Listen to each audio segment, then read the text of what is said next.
Eu já mencionei aqui a importância de Hegel na filosofia alemã. Hegel nasce em 1770 e morre em 1831. Ao longo desses 61 anos, Hegel se afirma como o grande pensador alemão e é, sem qualquer sombra de dúvidas, aquele filósofo cuja obra, pela sua magnitude, pela sua importância, vai se constituir numa referência para o debate alemão de 2 décadas após a sua morte. Na verdade, até 1848, a figura que vai dominar a cultura alemã é Hegel. Depois de 48, a pouco e pouco, a influência hegeliana vai quase desaparecer no pensamento alemão. Explica-se a razão disso. É que boa parte dos revolucionários de 48 se pretendiam, se diziam, e em larga medida, eram filhos da filosofia hegeliana. Então Hegel é o pensador que vai, eu diria, inaugurar o século XIX na Alemanha. As relações de Marx com Hegel, lembra vocês que Marx tinha 13 anos quando Hegel morreu.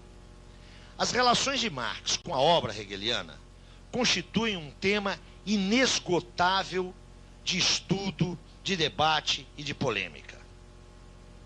Eu ontem mencionava rapidamente aquela fratura entre o jovem Marx e o Marx da maturidade.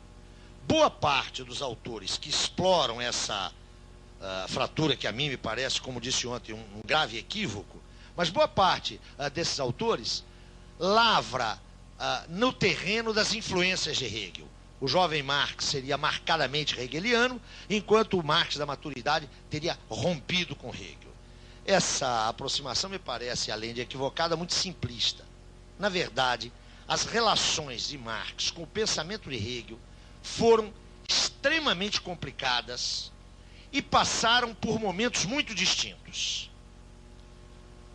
Esse momento que nós estamos estudando aqui é um momento de recusa e subsequente incorporação de várias entonações do pensamento de Hegel por Marx. Tematizar esses anos da formação do pensamento de Marx é tematizar um movimento de afastamento e um movimento de aproximação a Hegel. Aproximação que, dando-se por volta de 44, 45, penso eu, vai marcar o resto da evolução intelectual de Marx. Marx não é um hegeliano, mas Marx é impensável sem Hegel. Não há dúvida nenhuma de que uma das fontes fundamentais da arquitetura marxiana é o pensamento de Hegel. E eu sinalizei isso ontem, quando na minha introdução falava naqueles 3 pilares do edifício marxiano. Eu falava no chamado método dialético. Essa é uma clara incorporação que Marx faz de Hegel. É evidente que Marx não incorpora sem mais a contribuição teórico-metodológica de Hegel. Pelo contrário, Marx várias vezes mencionou que era necessário inverter as concepções idealistas de Hegel, que era preciso colocar Hegel de cabeça para baixo para encontrar o mundo sob seus próprios pés. Mas é evidente que a relação de Marx com Hegel não se resume a uma inversão materialista. É muito mais complexa. Marx retrabalha o universo categorial de Hegel.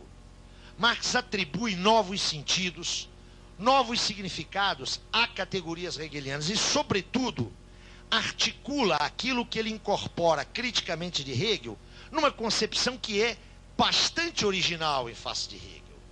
Mas o ponto nevrálgico é insistir em que Marx é impensável sem Hegel. Nestes anos, Marx vai definir a sua relação com Hegel. E essa definição começa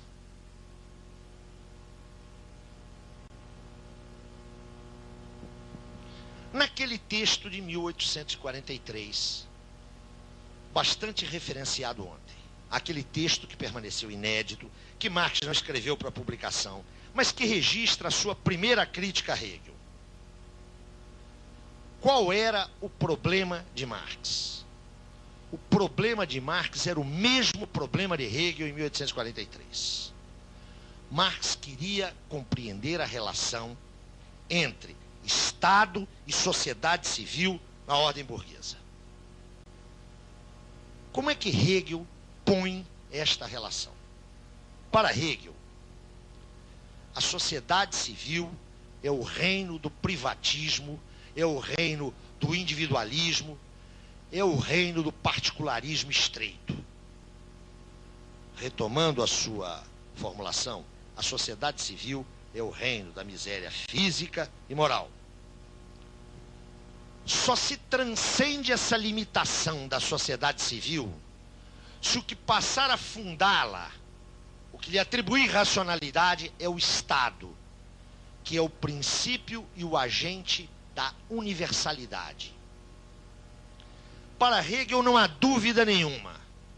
É o Estado que expressa a dimensão universal de que é carente a sociedade civil. O problema de Marx é o mesmo. Marx quer saber o que pode ser universal na comunidade dos homens. E ele quer pensar, e pensa, a sociedade civil tal como Hegel. Mas aquilo que para Hegel é a expressão da universalidade, que é o Estado, para Marx é uma universalidade alienada. O que Hegel vê como realização da razão na história, Marx vê como uma mistificação. Retomo algumas observações de ontem. Marx está lendo a Crítica da Filosofia do Direito de Hegel, que é uma obra de 1821, com os olhos de um jovem filósofo fortemente influenciado por Feuerbach, que 2 anos antes, na sua obra A Essência do Cristianismo, tinha atribuído a Hegel uma inversão mistificadora. Para Feuerbach, onde Hegel via o sujeito, estava o atributo.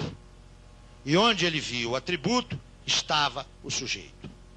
Marx faz a leitura da análise hegeliana da relação Estado-sociedade civil com a mesma ótica e afirma: Hegel mistifica essas relações. Hegel quer pensar a universalidade a partir do Estado. Isto não é verdade. A verdade é que o Estado expressa a sociedade civil. E é a partir da compreensão da sociedade civil que eu posso compreender o Estado.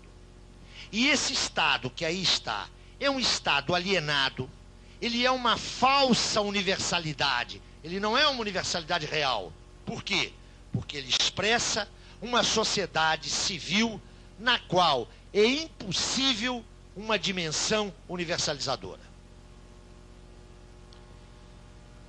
Notem que, se o problema de Marx era o mesmo de Hegel, quando ele impugna a solução hegeliana, ele está se colocando uma programática que não é a de Hegel.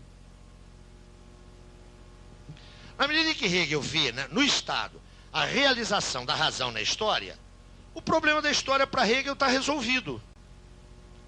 Na medida em que Marx diz: esse Estado não é um Estado conforme a razão, é um Estado que expressa uma sociedade muito conflituosa.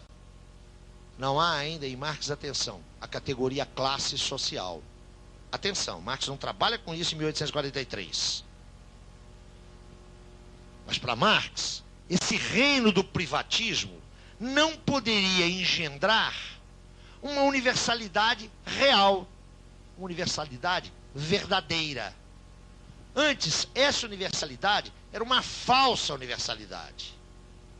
A consequência prática qual é?